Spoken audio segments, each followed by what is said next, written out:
Assalamualaikum warahmatullahi wabarakatuh. Waalaikumsalam warahmatullahi wabarakatuh. Alhamdulillah, wassalatu wassalamu ala sayyidina Rasulillah, sayyidina wa maulana Muhammad ibn Abdullah wa ala alihi wa sahbihi wa mawalah. La haula wa la quwwata illa billah, amma ba'du. Bapak-bapak, ibu-ibu, saudara-saudara kaum muslimin rahimakumullah. Sudah menjadi keyakinan dalam kehidupan kita bahwa segala yang ada permulaannya tentu akan ada penghabisannya. Setiap yang punya awal mesti akan punya akhir. Tidak ada keabadian dalam kehidupan dunia ini. Semuanya datang dan pergi silih berganti, berubah oleh pergeseran masa dan pertukaran waktu. Demikianlah kalau kita mau merenungi kehidupan dari alam di sekitar kita. Sejak dari kehidupan tumbuh-tumbuhan, binatang, sampai kepada kehidupan kita, makhluk bernama manusia. Lihatlah kita manusia misalnya. Dimulai sejak kita terlahir ke alam ini, keluar dari alam rahim ibu, menjadi bayi yang merah tidak berdaya, untuk kemudian berangsur meningkat menjadi anak-anak. Dari kehidupan anak-anak berubah lagi kita menjadi remaja dengan segala keceriaan dan kelincahannya, dan dari masa remaja naik lagi kita memasuki usia dewasa, untuk kemudian berangsur memasuki hari tua. Lalu setelah kita memasuki hari tua, sehari, seminggu, sebulan, setahun, sampailah kita kepada batas waktu yang telah ditentukan oleh Allah, yang dinamakan ajal, dan bertemulah kita dengan yang disebut maut. Ini merupakan kepastian dalam kehidupan. Kalau saja kita mau merenung perubahan-perubahan yang terjadi pada diri kita, seharusnya membuat kita insaf dan sadar. Di kala remaja kita begitu lincah, punya rambut yang hitam ikal berderai, punya lesung di pipit, punya senyum yang indah menawan setiap orang yang melihat, punya kulit yang kencang dan bersih. Manakala kita memasuki hari tua, perubahan frontal pun terjadi. Kulit mulai jadi keriput, rambut yang tadinya hitam ikal berderai mulai memutih, nikmat berkurang, gigi yang tadinya utuh dan sanggup mengunyah apa saja, satu demi satu permisi meninggalkan kita.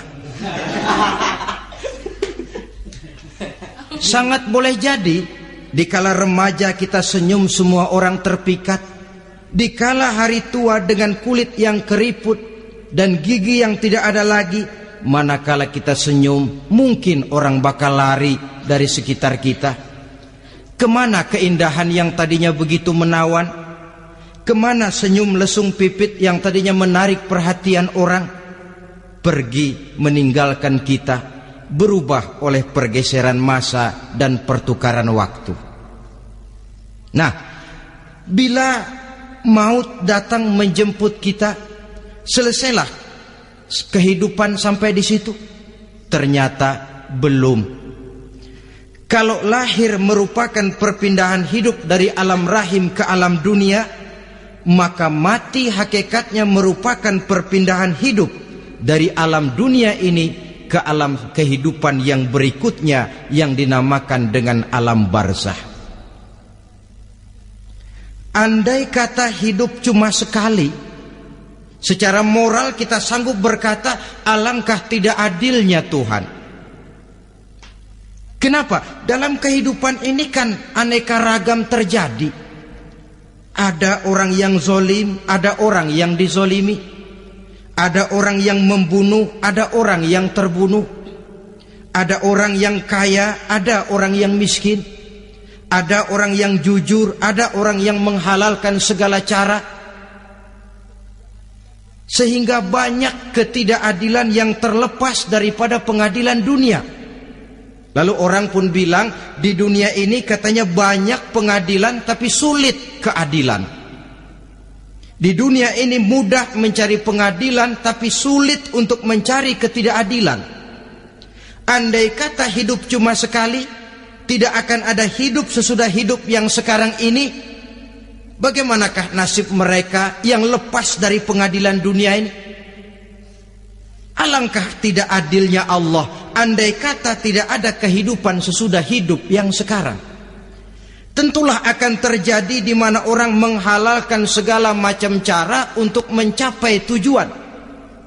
Yang penting kan saya kaya, yang penting kan saya punya jabatan dan kedudukan tinggi. Kalau perlu jilat atas, jilat atas. Kalau perlu sikut kiri kanan, sikut kiri kanan. Kalau perlu injak bawah, injak yang bawah. Ini prinsip daripada orang-orang komunis, dan pantas karena mereka tidak percaya kepada kiamat. Pantas karena mereka tidak percaya akan adanya kehidupan sesudah hidup yang sekarang ini. Maka saya menghimbau kepada seluruhnya, kita sudah kadung menyepakati negara ini berdasarkan Pancasila. Kita sudah kadung konsensus bahwa PKI dengan seluruh ajarannya tidak punya hak hidup di bumi Pancasila yang kita cintai ini.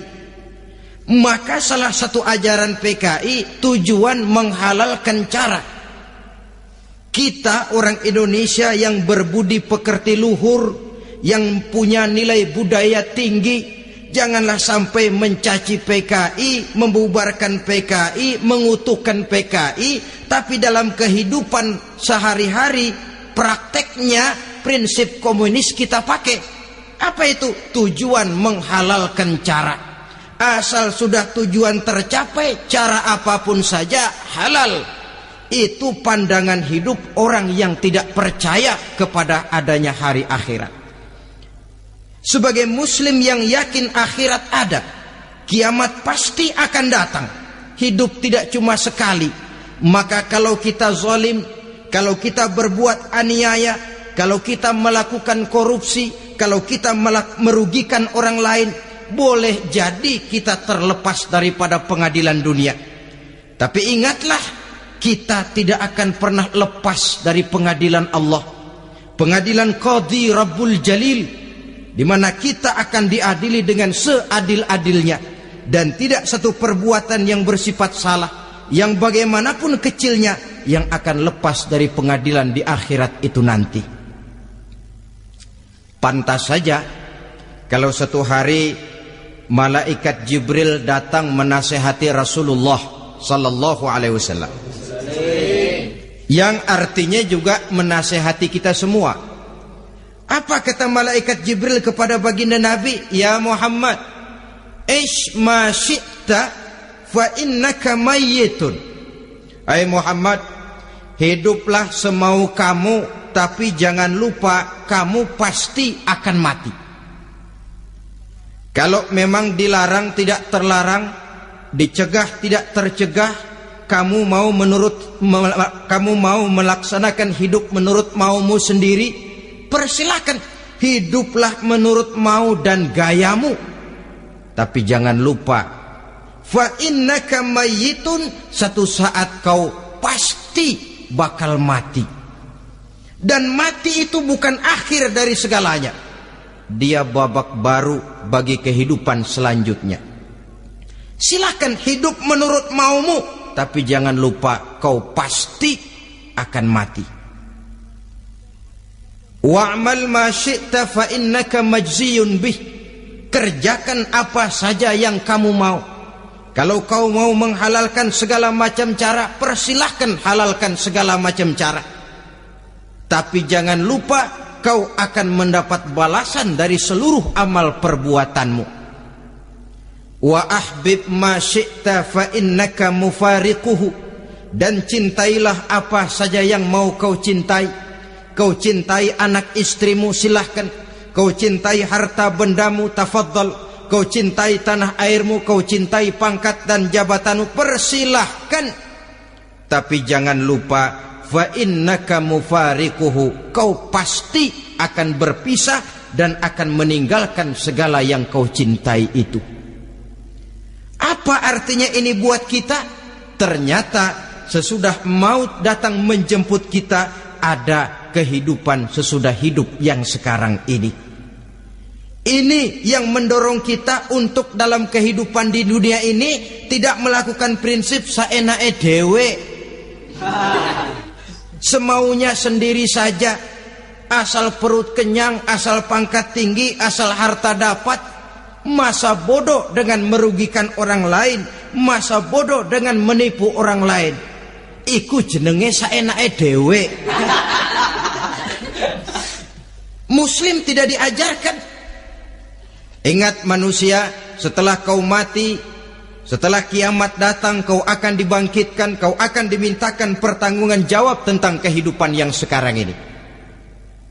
Saudara hadirin, oleh sebab itu kalau kita bicara soal kiamat, soal akhirat, ini memang masalah yang gaib, yang sepenuhnya tidak bisa dicernakan dengan kemampuan penalaran intelektual. Dasar di dalam membicarakan ini tidak lain adalah iman kita kepada Allah Subhanahu wa ta'ala. Bukan cuma zaman sekarang, dari zamannya Nabi. Orang itu kalau sudah bicara kiamat, bicara akhirat, ada yang ragu-ragu, ada yang menolak sama sekali. Bukan dari zaman sekarang, dari zaman dulu. Pernah kok satu saat Rasulullah itu dakwah, menceritakan, saudara-saudara, akan terjadi kiamat di mana Allah akan membangkitkan manusia dari kuburnya untuk memintakan pertanggungan jawab. Ini dalam dakwahnya Nabi pidato macam itu. Apa reaksi orang? Yang beriman ya mantap, tapi yang tidak beriman, bajingan-bajingan Quraisy ini, mereka bertepuk tangan, mengejek, mencaci. Malahan ini yang luar biasa, ada dua orang kafir namanya Ubay bin Ka'ab dan Al-As bin Wa'il. Mendengar pidato macam ini, mereka buru-buru pulang ke rumah. Ngapain? Ngambil pacul. Lalu berangkat nyari kuburan tua. Dia gali itu kuburan. Tulang-tulangnya diangkut, dibawa ke depan Nabi. Ya Muhammad, tulang-tulang yang udah hancur begini, siapa yang bisa ngidupin lagi? Yang macam-macam aja kamu Muhammad, nggak rasional, nggak masuk akal. Allah menjawab. Apa kata Allah? Wa daraba lana mathalan wa nasiya khalqah. Qala man yuhyil 'izama wa hiya ramim. Qul yuhyiha alladhi ansha'aha awwala marrah wa huwa bikulli khalqin 'alim. Mereka memberikan perumpamaan kepada kami, kata Allah. Mereka melupakan asal kejadiannya. Mereka bertanya, siapa yang sanggup menghidupkan tulang belulang yang sudah hancur kayak begini? Qul yuhyiha alladhi ansha'aha awwala marrah. Katakan kepada mereka Muhammad, yang akan menghidupkannya adalah Dia yang telah menciptakannya pertama kali dulu. Kalau Dia sanggup menciptakan, Dia tentu lebih sanggup lagi untuk mengembalikan reproduksi ciptaan itu sebagaimana semula. Yang paling kasihan yang ragu-ragu. Akhirat itu ada apa enggak sih? Kiamat itu ada apa enggak sih? Lantaran ragu-ragu, terombang-ambing dia antara harapan dan putus asa, antara kenyataan dan idealisme. Ada yang buta sama sekali 100% terhadap keadaan-keadaan sesudah mati. Perhatian mereka hanya tercurah kepada kehidupan sebelum mati. Yang mereka perhatikan siang dan malam tidak lebih daripada urusan perut. Pergi pagi, pulang sore, peras keringat, banting tulang. Cuma soal makan, soal minum, soal pakaian, soal kendaraan, soal rumah tangga, soal anak, soal istri. Yang mereka pentingkan hanya soal-soal politik misalnya, ekonomi, pembangunan dan industri. Untuk soal-soal kayak begitu giat betul, habis seluruh waktu untuk memikirkan, meningkatkan kebudayaan, politik, sosial, ekonomi. Kadang-kadang kurang tidur, kurang istirahat, berkeliaran ke sana kemari ke tempat yang jauh-jauh, sampai kadang-kadang terkena stres, penyakit darah tinggi, ginjal, lever, untuk memikirkan hal-hal yang semata-mata karena dunia saja. Lantas boleh jadi mereka mendapatkan kekayaan yang berlimpah ruah, mendapatkan kedudukan yang tinggi, nama yang semerbak, dikenal orang di barat dan di timur, di utara dan di selatan. Tetapi alangkah kecewanya mereka jikalau datang ajal menjemput nyawa, mati mereka, meninggalkan harta yang banyak, nama yang masyhur. Mereka disebut dengan jasa-jasanya. Radio memberitakan, TV menyiarkan, koran-koran memuat. Bahkan nama mereka kadang-kadang dikenang 2-3 tahun setelah wafatnya. Tetapi dalam pada itu, roh mereka merintih, mengeluh, menderita, karena dilemparkan oleh Allah ke tempat-tempat yang kotor. Penyesalan yang sudah tidak akan ada gunanya lagi. Saudara-saudara kaum muslimin rahimakumullah, oleh karena itu kehidupan akhirat bukanlah dongeng dan takhayul, bukan khurafat dan hayalan. Kehidupan akhirat, hari kiamat adalah kebenaran dan kepastian. Dalam surah Al-Hajj ayat ke-7, Allah Subhanahu wa taala menyatakan, wa anna as-sa'ata atiyatun la raiba fiha wa anna Allah yab'atsu man fil qubur. Dan bahwasanya kiamat itu sesungguhnya adalah sesuatu yang pasti dan tidak ada keraguan-raguan lagi di dalamnya. Dan bahwasanya Allah sungguh-sungguh akan membangkitkan manusia dari kuburnya masing-masing. Nah, kalau kita sudah yakin kiamat sesuatu yang pasti adanya, akhirat sesuatu yang pasti adanya, dari mana pembicaraan tentang kiamat ini kita mulai? Tentu dari diri kita. Marilah kita mencoba melihat proses perjalanan hidup ini sampai kita memasuki kiamat. Hadirin, tidak ada makhluk secantik manusia. Tidak percaya? Pernah ke Ragunan?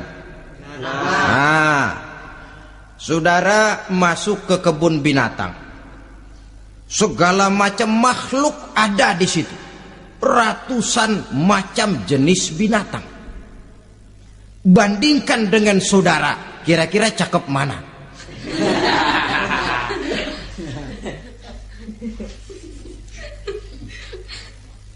Dari seluruh makhluk yang diciptakan Allah itu, manusia fi ahsani taqwim, dalam bentuk yang paling sempurna, sejak susunan biologis sampai kemampuan berpikir.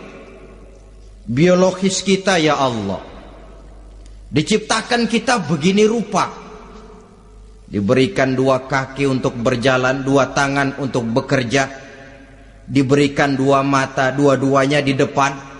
Pernah saudara mikir kalau mata kita yang satu di depan, yang satu di belakang? Ah, rasanya nggak laku kacamata itu.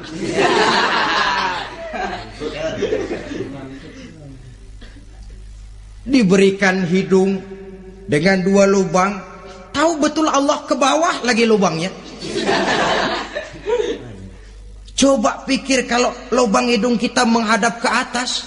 Aduh, kalau musim hujan repot jagain hidung.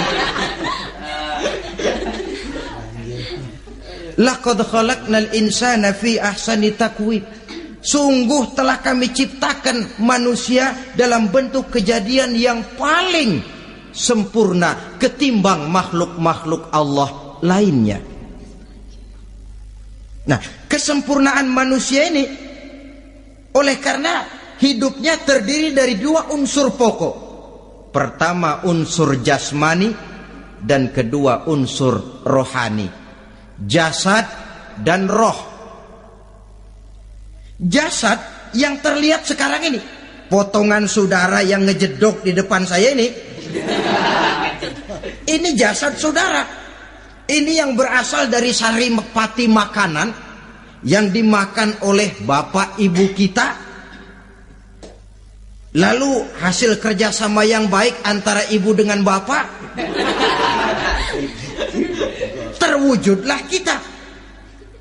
Kalimat langsungnya, jasad ini berasal dari tanah yang tadi berubah dari bayi, remaja, dewasa, meningkat hari tua. Yang berubah itu jasmani kita. Kenapa? Karena jasmani itu materi, benda, daya tahannya terbatas. Dia berubah oleh pergeseran masa dan pertukaran waktu. Apa ada orang makin tua makin cakep? Jasmani oleh karena dia materi, dia berubah oleh pergeseran masa dan pertukaran waktu. Nah, yang menyebabkan jasmani itu bergerak karena ada roh di dalamnya. Ini yang menyebabkan kehidupan.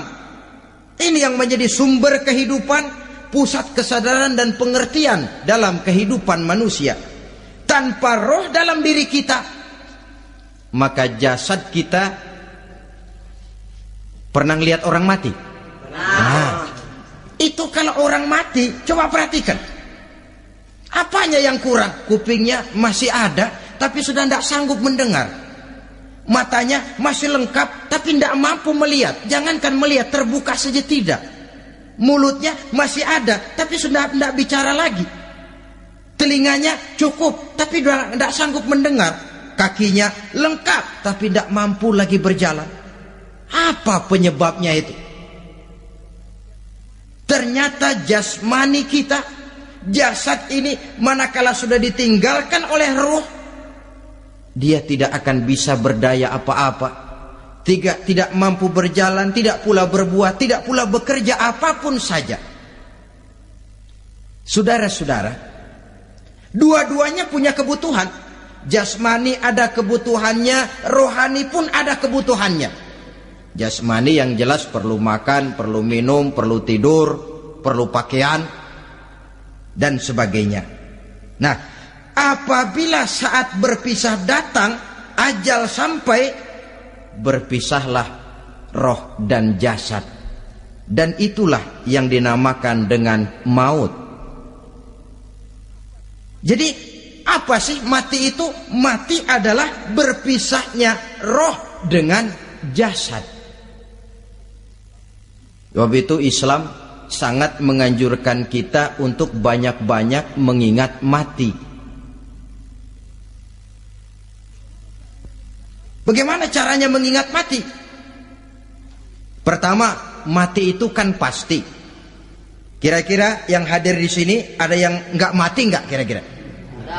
Semuanya bakal mati kan? Berani? Berani. Sekarang mau? Saudara, sebenarnya kalau kita merenung lebih jauh, orang itu tidak perlu takut mati. Walaupun tidak boleh terlalu berani menghadapi mati. Karena bagaimanapun takutnya kita kepada mati, toh dia pasti datang. Bagaimanapun beraninya kita mati, kalau belum ajal ya tidak mati juga. Jadi muslim itu kan harus berani menghadapi hidup dan tidak takut menghadapi mati. Mati adalah sesuatu yang pasti. Muslim dianjurkan banyak-banyak mengingat mati dalam kehidupan. Caranya bagaimana? Pertama, berziarah nengokin teman yang sakit. Ya? Suka nengokin teman yang sakit enggak? Oh, itu pahalanya kata Nabi. Menengok orang yang sedang sakit lebih afdol daripada sholat sunnah 1000 rakaat. Apa pernah saudara sembahyang sunnah sampai 1000 rakaat? Nengokin orang sakit pahalanya lebih afdol daripada itu. Kenapa menengoki orang sakit mengingatkan kita kepada mati? Iya ya, ini teman saya yang kemarin segar banget, bercanda sama saya, ketawa sama-sama, sekarang terbaring tidak berdaya, hilang kemampuannya, hilang keceriaannya, sakit. Iya kalau sembuh, kalau ajal, iya sekarang giliran dia, kalau jatuh ke saya. Lalu menghibur teman dengan kata-kata yang enak, yang akan mendatangkan sugesti supaya dia cepat sembuh.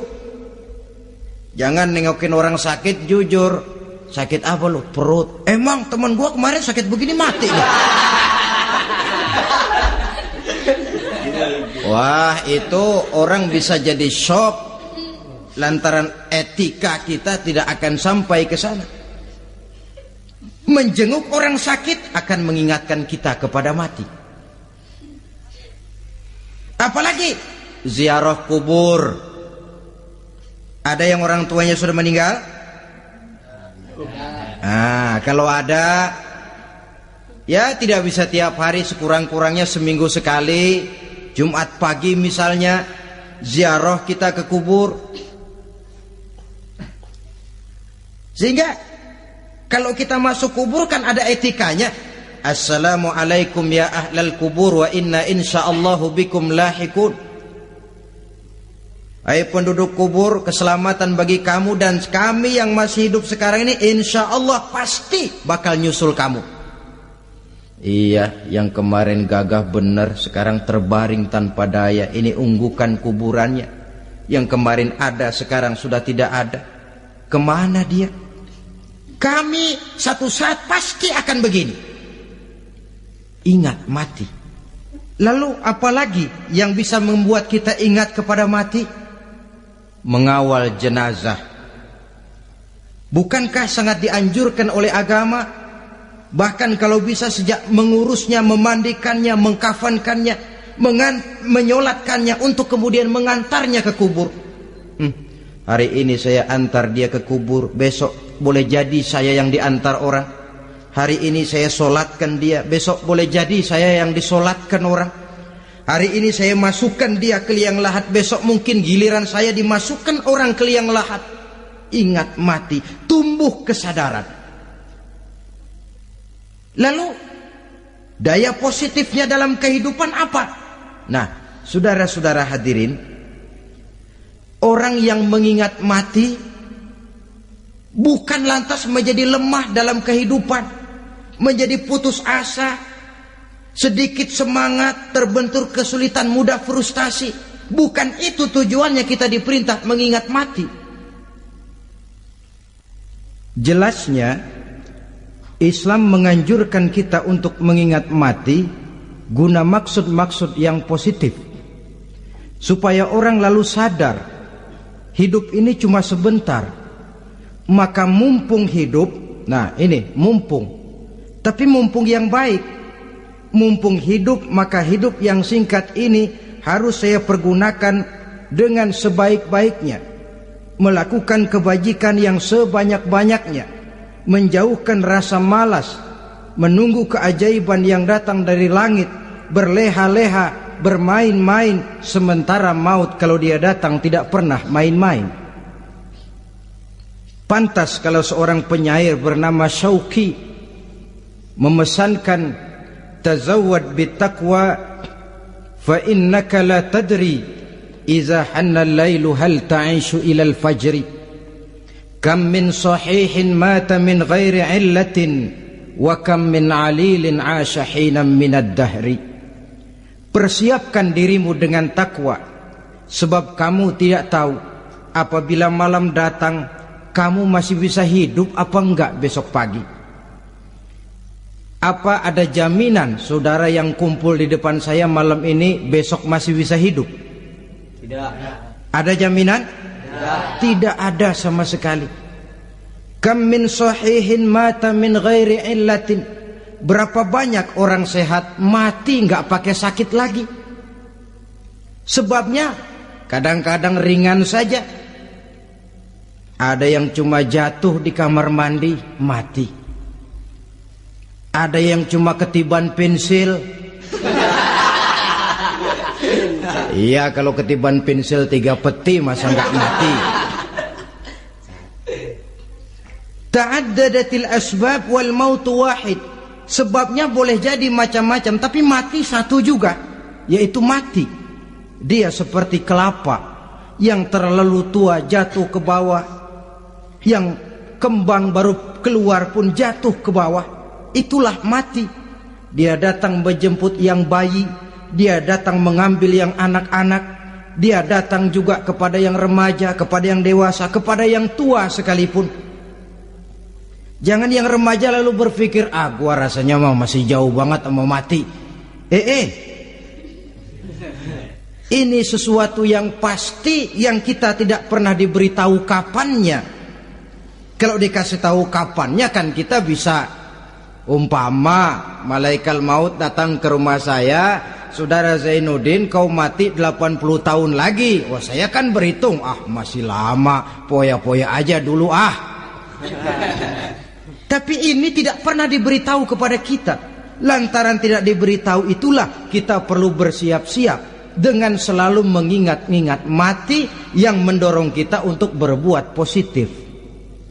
Satu contoh peringatan mati yang mendatangkan positif pada peristiwa ketika turun perintah hijrah.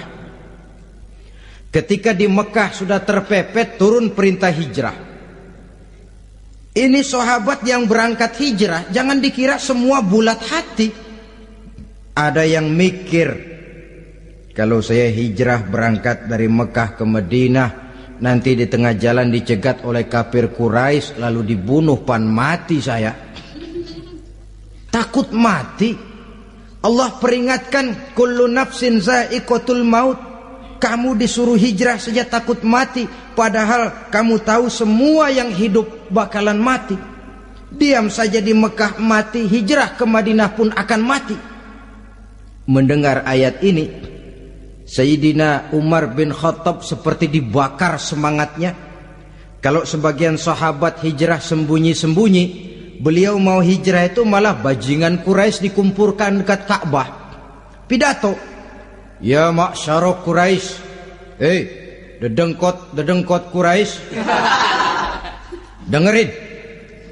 Besok pagi yang namanya Umar bin Khattab mau hijrah dari Mekah ke Madinah.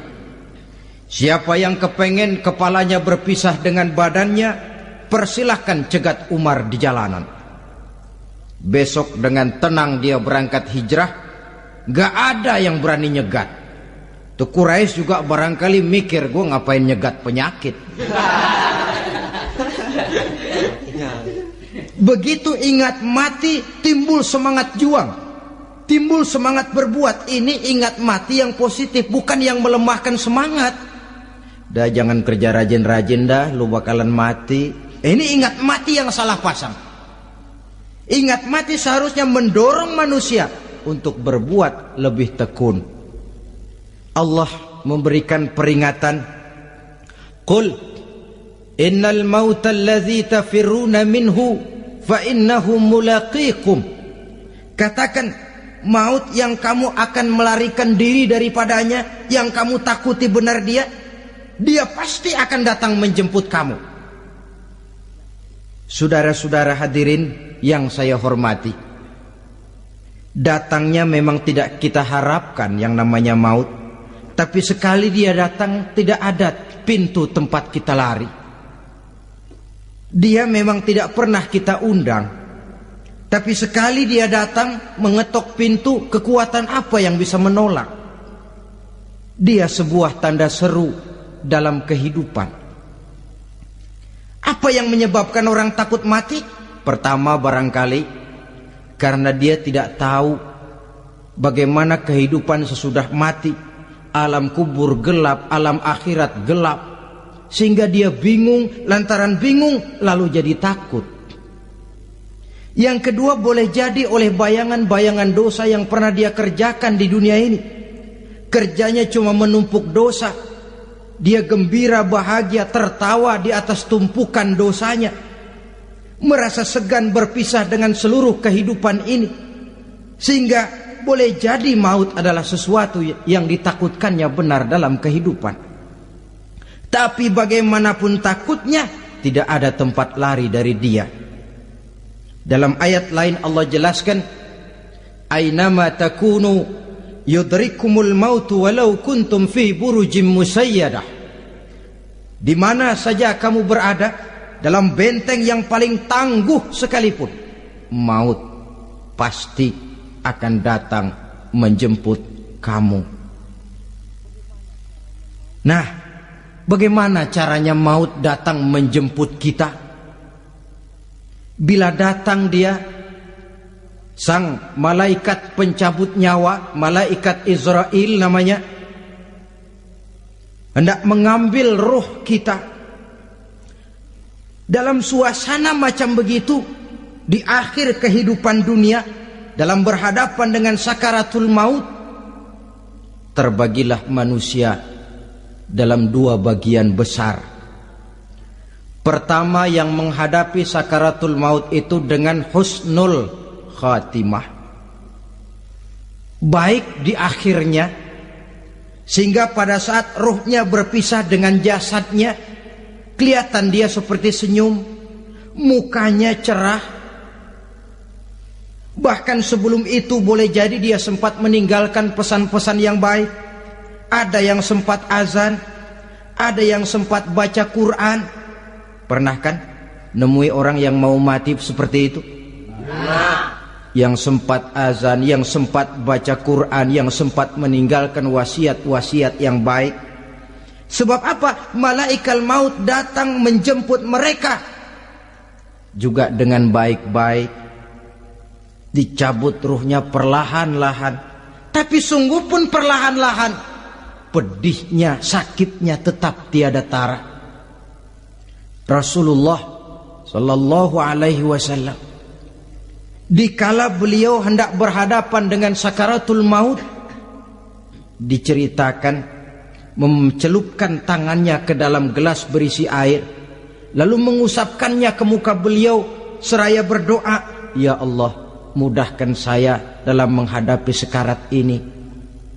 Beliau juga yang mengatakan bahwa sakitnya sakaratul maut sama dengan 300 kali bacokan pedang. Sehingga kita diajarkan doa. Di antara doa selamat itu kan ada, Allahumma hawwin alaina fi sakaratil maut. Ya Allah, mudahkan saya di dalam menghadapi sakaratul maut itu. Ketika ruh ini keluar dari jasad, mata masih mengikuti ruh itu. Sehingga kadang-kadang ada yang matanya terbelalak dan tidak sempat ditutup, terbuka terus, mengikuti ruh itu keluar dari jasadnya. Adapun golongan kedua, manusia yang ketika berhadapan dengan sakaratul maut mendapatkan su'ul khatimah, jelek di penghabisannya. Sekaratnya sudah setengah mati, lalu jelek juga di akhirnya, mati dalam keadaan yang tidak baik, tidak terpuji. Ada yang lagi megang kartu, mati. Ada yang lagi di tempat ngadu ayam, mati. Ada yang lagi di tempat pelacuran, mati. Ada yang lagi megang botol minuman keras, mati. Nih barangkali malaikat maut gemes banget nariknya, lu bajingan, lu tarik terus ya, mati su'ul khatimah. Makanya bagus itu. Kadang-kadang di majelis-majelis taklim kan sering dibaca, ya Allah biha, ya Allah biha, ya Allah bihusnil khatimah. Kan ada itu? Ada enggak? Saudara hadirin, mohon agar oleh Allah kita diberikan husnul khatimah, baik di saat ruh akan berpisah dengan jasad. Ini sesuatu yang pasti. Sang malaikat maut datang menjemput nyawa. Setelah ruh berpisah dari badan, maka tinggallah sang badan, ditangisi oleh semua yang kita tinggalkan. Sehingga kepada putrinya Fatimah, ketika malaikat maut datang hendak menjemput baginda Nabi, beliau berkata kepada anaknya, Fatimah, kamu tahu siapa yang datang? Saya tidak tahu, Bapak. Yang datang hadimul lazat. Itu dia yang menghancurkan seluruh kesenangan dunia. Wa qati'u syahwat, yang memisahkan kita dengan seluruh yang kita cintai. Dia malaikat maut, Pak. Manakala jasad sudah ditinggalkan oleh roh, itulah yang dikerubungi orang. Anak menangis, istri menangis, orang tua bersedih, teman-teman merasa kehilangan, menangisi jasad. Diuruslah jasad kita, dimandikan sebagaimana mestinya, dikafankan dengan kain putih 3 lembar. Itu yang hendak kita bawa kembali ke tempat asal kita. Pakaian sutra, jas yang mereknya Switzerland wool, kain yang Samarinda, sepatu yang Belly atau Beltoni, jam tangan yang Rolex, kendaraan yang serba mewah. Tidak ada yang menyertai kita. Kain putih 3 lembar itu saja lagi. Demi setelah dikafankan, dibujurkan kita menghadap ke arah kiblat, orang banyak pun datang menyolatkan kita dengan 4 takbir, diiringi dengan doa. Lalu upacara pelepasan, berangkat kita meninggalkan anak, istri, suami, kampung halaman, tanah air, bahkan alam dunia ini. Selamat tinggal alam dan seluruh isinya. Tinggallah yang tinggal. Saya akan kembali ke tempat asal dari mana saya datang, untuk kembali mempertanggungjawabkan seluruh perbuatan saya dalam kehidupan ini. Manakala upacara pelepasan selesailah sudah, dimasukkan kita ke keranda jenazah, digotong orang, bismillah wa ala millati rasulillah, dibawa ke tempat peristirahatan terakhir katanya. Padahal dulu kalau mau kita istirahat, ke villa lah kita, ke Bali lah kita, ke Hong Kong lah kita, ke tempat-tempat tamasya yang indah.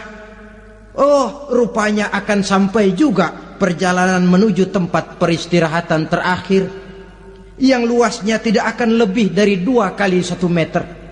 Diusung orang kita, diantarkan orang banyak.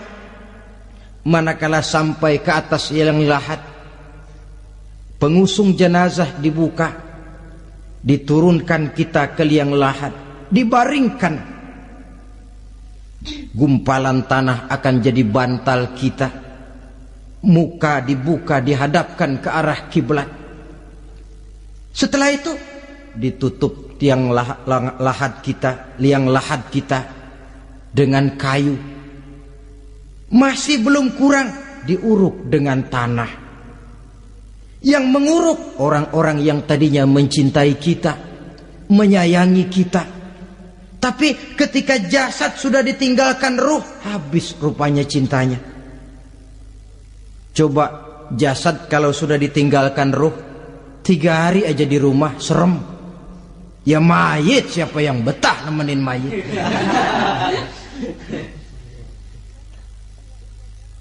Lalu bila upacara pemakaman selesai, maka berusahalah semuanya. Para pengantar akan kembali ke rumahnya masing-masing. Maka masuk kita ke alam kehidupan, yaitu yang disebut alam barzah atau alam kubur. Apa selesai hidup sampai di situ? Tidak. Hanya beberapa langkah setelah yang mengantar kita pulang. Diriwayatkan dalam hadis Bukhari dan Muslim, bila seseorang sudah diletakkan di kuburnya, lalu yang mengantar kembali pulang, maka roh si mayit akan dapat mendengar bunyi terompah orang yang pulang itu. Bunyi terompahnya terdengar. Datang dua malaikat menanyakan dia dengan pertanyaan-pertanyaan yang kalau bisa dijawab dengan betul, dua malaikat yang bernama Munkar Nakir akan bilang, jawabanmu betul, tenanglah kau di sini, naumatal arus, tidurlah kau di sini seperti tidurnya pengantin. Orang yang baik-baik di alam kuburnya akan mendapat nikmat kubur. Sehingga masa penantian yang lama, sebab jangan lupa, kita masuk ke kubur itu kan menunggu sampai datangnya hari kiamat. Jadi kalau kiamat umpama masih 1000 tahun lagi, ya 1000 tahun kita menunggu. Orang yang baik-baik penantian di alam kubur, kata malaikat, naumatal arus, tidurlah kamu seperti tidurnya pengantin. Bagaimana sih tidurnya pengantin? Nggak berasa. Iya, kata anak sekarang, endah aja udah. Begitu mendusin pagi, kata lakinya, malam sebentar bener ya Neng. Sebentar betul katanya malam. Iya tentu saja tidak terasa. Kenapa? Dia tidak pernah memikirkan waktu. Terbawa oleh kenikmatan dan kelezatan yang dirasakannya dalam kehidupan.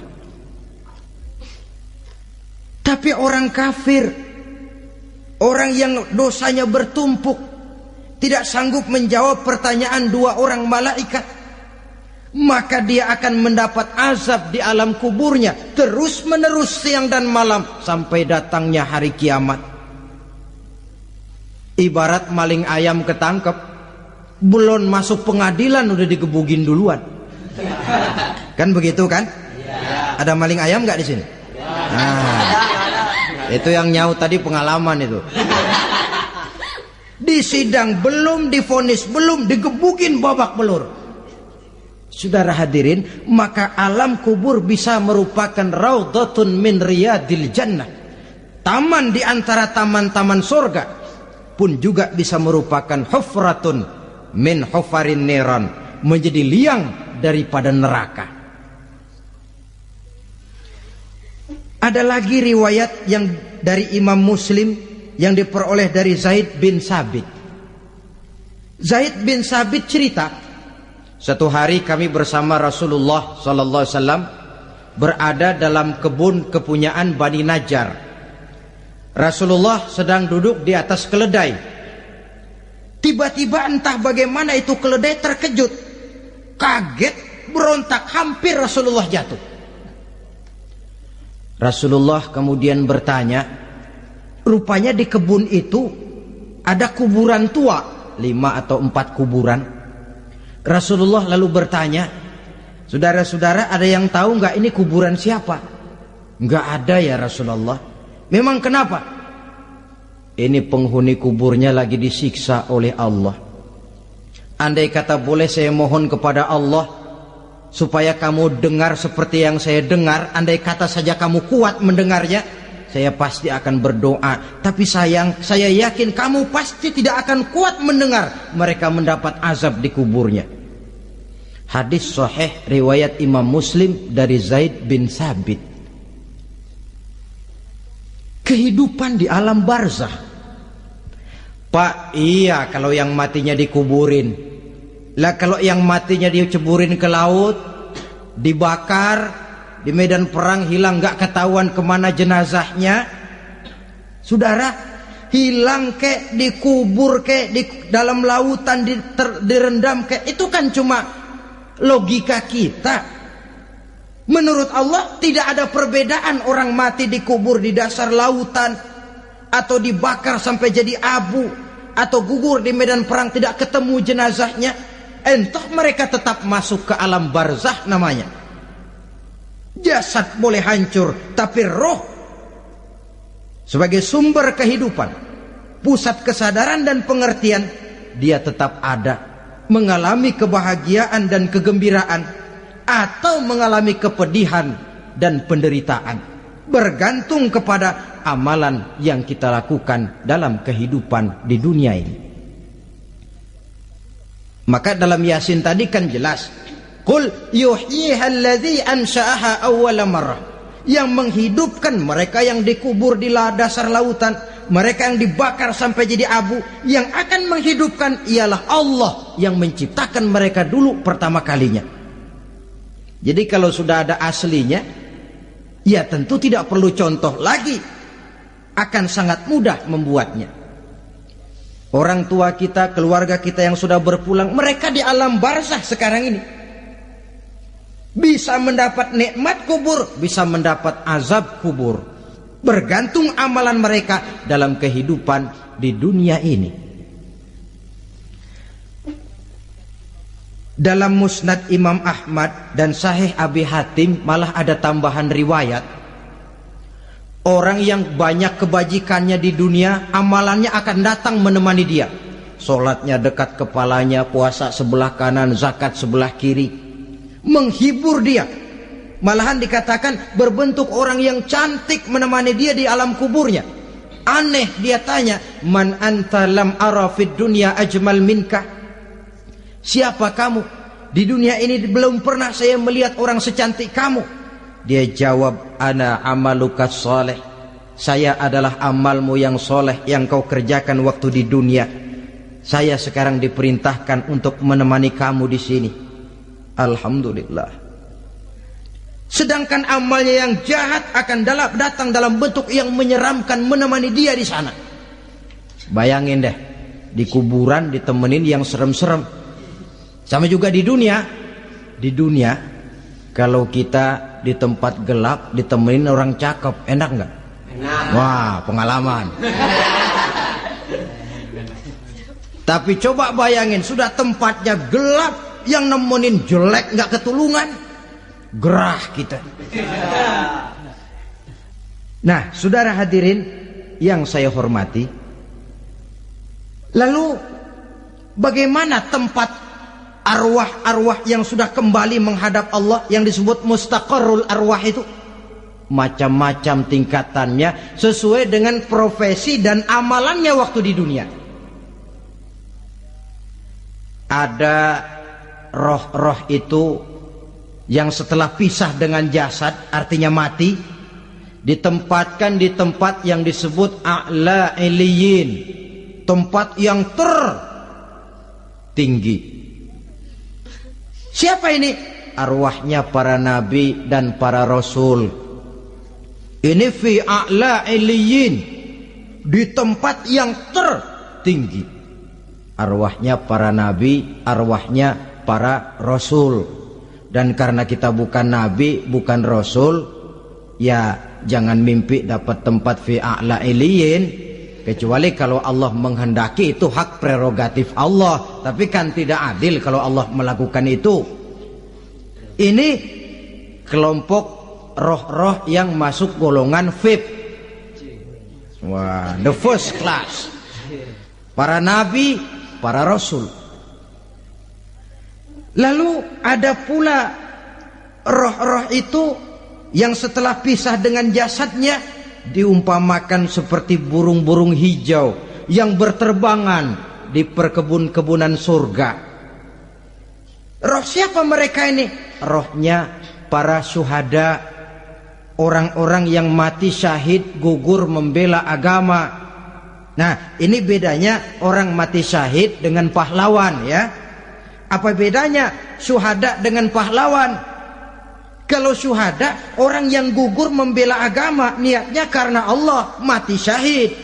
Kalau pahlawan, orang yang gugur membela negara, orang yang dianggap berjasa kepada pemerintah.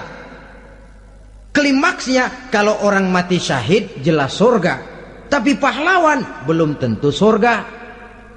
Kenapa? Bergantung kepada negara macam apa yang dibelanya dan pemerintah model mana yang dibelanya.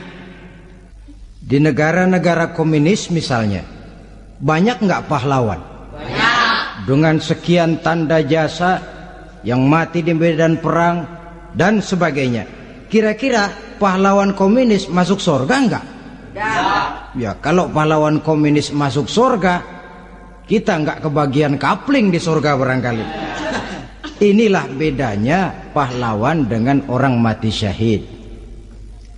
Kemudian ada pula roh itu yang tertahan di pintu surga. Tertahan di pintu surga. Ini seperti tadi, orang yang mati syahid tapi masih ada kaitan di dunia. Rasulullah pernah ditanya orang, ya Rasul, kalau saya maju ke medan perang bela agama, mati syahid, apa saya masuk surga? Iya, masuk surga. Kecuali kata Nabi, kalau masih punya utang. Nah, tertahan di pintu surga. Ada pula roh itu yang tertahan di alam kuburnya. Ini umumnya seperti tadi itu. Ada mempunyai dosa, mempunyai kesalahan, sehingga merasakan azab kubur. Ada juga roh itu yang tertahan di permukaan bumi. Mereka yang dalam hidup selalu menumpuk dosa-dosa yang besar, meninggal sebelum keburu untuk bertaubat. Saudara hadirin yang saya hormati, inilah yang kita khawatirkan. Sebab jikalau pada saat ruh sudah datang, jikalau saatnya ruh datang berpisah dengan jasad, menemukan sakaratul maut, saat itu taubat sudah tidak akan ada gunanya lagi. Masuk ke alam kubur, mendapat azab kubur sampai datangnya hari kiamat. Berapa lama di alam kubur ini? Menunggulah kita sampai datang saatnya kiamat. Nah, saudara-saudara, apa tanda-tanda hari kiamat? Kapan dia akan datang? Bagaimana hal ihwal manusia pada saat terjadi kiamat? Bagaimana alam ini? Bagaimana perhitungan di padang mahsyar? Insya Allah akan saya ungkapkan pada bagian kedua dari ceramah ini. Insya Allah kita akan lanjutkan pembicaraan ini sampai kepada terminal paling akhir, surga dan neraka. Inilah saja pertemuan kita pada kesempatan kali ini. Terima kasih banyak atas segala perhatian. Mohon maaf atas segala kekurangan. Wabillahi taufiq wal hidayah. Wassalamualaikum warahmatullahi wabarakatuh. Waalaikumsalam warahmatullahi wabarakatuh.